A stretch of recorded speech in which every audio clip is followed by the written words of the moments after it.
څه کې او اخر دې څه کو هغه خر خو مې تباه شوم غرق شوم ولې خر خو مې نظر واله و مړ شو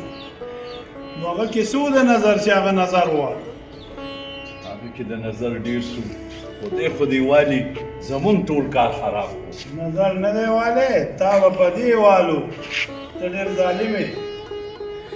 والله که مې وره یو ډبه ورکړی دی خو هغه ظالم په نیمګړي کې پرېښود نه یې زمونږ ارمان پوره کړ او نه یې خپل ارمان پوره کړ او دې ریړۍ ته یې کېنولو اوس یې په خپله راکاږو چې ما کته ما چې دا ګوره دلته مسلمان نو دا ستا څه داسې ارمان و چې هغه پوره نه کویدن مې کړې وه او د واده ارمان یې راله پړه پرېښود نو اوس دا په خپله محنت کوم چې ځان له م واده وکړم او خر هم والم بس اوس داسې چل وکړه چې خر خواسم ده بس دا شی ځان ته خپله واچوه او په خپله مزدوري کوه بس لګیا یم نیکه څه ناستې جوړوم بس زمونږ په واده سره دا الله دې مړ شه چې دا واده قبول شي په دې عمر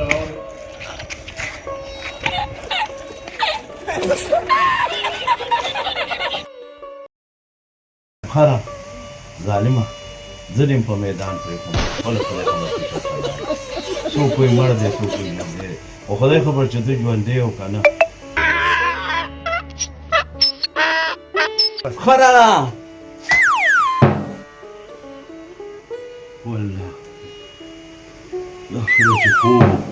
خو چې دی ژوندی دی او که مړ اواز خو یې راته وکړو او همزما د خر اواز دی خدای خبر چې ژوندی دی او که مړ خره چې وې نو دا ګیا به مې در باندې خوړلې وه د خدای ظالمه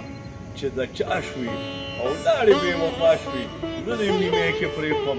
او په خپله هم لاړې خو چې وې اوس به مې دله دا ګیا راټولې او درته به مې اچولې وم څه په شپن به دې خوړه نو زه دې ځان سره خراب کړم او په خپله خدای خبر چې د چا شوي هغه واده نه دې موږ او هر څه دې ګډوډ کړ خدای خبر چې د چا شوي او کم ځای کې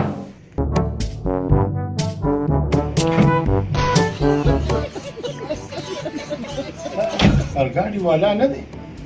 او دا څه ګډې وډې وایي ځان سره را روان دی بادرو خو لا لرې ده یار ورېږه چې تپوس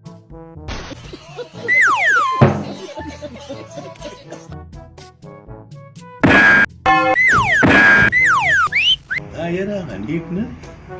ای خرابې وفا شوې زه دې پرېښومه د چا شوې ای خرابې وفا شوې زه دې پرېښومه د چا شوې خدای خبر چې چېرته به پروت دی خراب دي کوکړه شه دی نیک سره خو یا لکه دا راغم نیکه السلام علیکم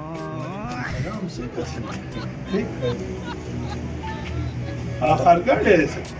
آخرګاډی په آخر پسه کې چې نیکه آخرګاډی هم رانه چاپټ کړو او پته یې نه لګي چې آخرګاډی تا خدای ښه کم کور کې کار شروع کړی او ما د سیمټو دغه کولو ما چې مونږ کله سیمټ یوځ اوس به دې سره څه کوم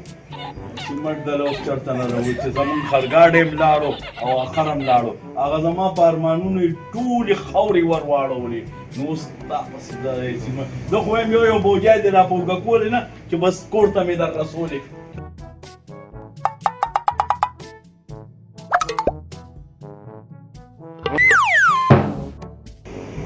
خرګاډی مې لیدلی دی چې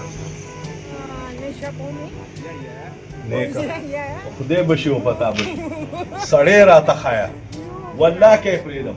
زما یې د رزق معامله ختمه کړې ده او د هر یو شي سیسټم یې ختم کړی دی که نی نو پرچه به یې کړم او که نی بیا به یې په زور نشم اخیستی پرېږدم ورته داسې چل دی چې داسې لږه لږه ګیرې دی او داسې د چڼو غونته ټوپۍ په سر کړي جالۍ والا ټوپۍ او جو هغه یې په سر کړي ما هغه بله شپه لیدو روان کړو ډېر تېز یې روان ما چې هلکه دې کې خو اخر هم نشته او تا دومره سیلی کړی دی نو دې کې ما څه لوبه شته او دا ټیکو مغه ستا خرګاډی وخه بس زما پې پوره یقین دی چې دا سړی دی دا ټوپۍ والا دی غل خو بس تی راته وښیې نیکه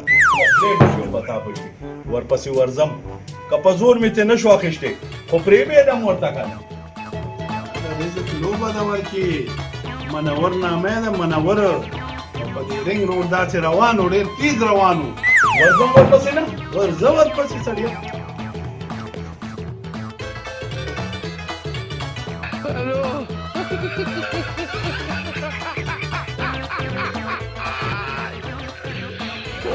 یا لکه دې ملک کې ظالمه ګاډي نه پیدا کېږي ته خرګاډي پسې ګرځې تا د خدای ښه کړي ته خو ما ته څه عجیبه سړی ښکارې یا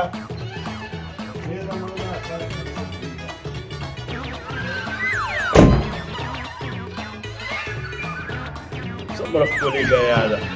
او څومره ډېره ګیا ده په منډو منډو یې ستړی کړمه خرم نشته او چې ګیا ته ګورم زړه مې خوښه کېږي چې دا مې وله ټوله کټ کړې وې ورته مې اچولې وې او هغه خان هم دوکه کړم خدای خبر چې منور څوک دی خو زړه مې وایي که نه چې حکیم الله لازم دی به یې راله پیدا کوي په هغه یوټیوب باندې به یې ورکړي زما خر چې هر ځای کې وي او ریړه نو دا منور دی او که کلندر دی دی به یې راله پیدا کوي دا ګیا خدای خبر د چا نصیب کړې ده هغه به یې وخوري او زما خر خدای خبر چې څه زه منه الله دې ورسره پوه شي نو